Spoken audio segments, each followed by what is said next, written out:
त्याच्यावर कारवाई नाही झाली.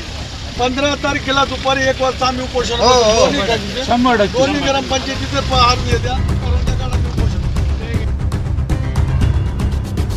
त्र्यंबकेश्वर तालुक्यातील पेगलवाडी ते गोहिरेवाडी या रस्त्याची दुरवस्था झाल्यानं नागरिकांसह शाळकरी विद्यार्थ्यांना मोठ्या अडचणींचा सामना करावा लागत होता. खराब रस्त्यावरून शाळेत ये-जा करणाऱ्या विद्यार्थ्यांचा व्हिडिओ सोशल मीडियावर व्हायरल झाल्यानंतर प्रशासनानं या समस्येची तातडीनं दखल घेतली आहे. प्रशासनाच्या तत्परतेनं या रस्त्याच्या दुरुस्तीचं काम सुरू करण्यात आलं असून परिसरातील नागरिकांनी समाधान व्यक्त केलंय.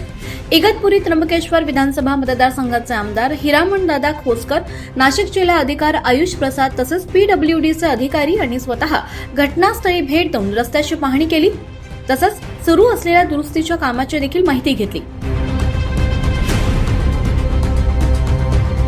विद्यार्थ्यांची सुरक्षा आणि नागरिकांची गैरसोय दूर करण्यासाठी रस्त्याचं काम दर्जेदार आणि लवकरात लवकर पूर्ण करण्याची मागणी यावेळी करण्यात आली आहे. व्हायरल झालेल्या विद्यार्थ्यांच्या व्हिडिओमुळे प्रशासनाचं लक्ष या गंभीर समस्येकडे वेधलं गेलं आणि त्यानंतर तातडीनं दुरुस्तीची कामं सुरू झाल्यानं पेगलवाडी आणि गोहिरेवाडी परिसरातील ग्रामस्थांनी प्रशासन तसेच आमदार हिरामणदादा खोसकर यांचे आभार मानले.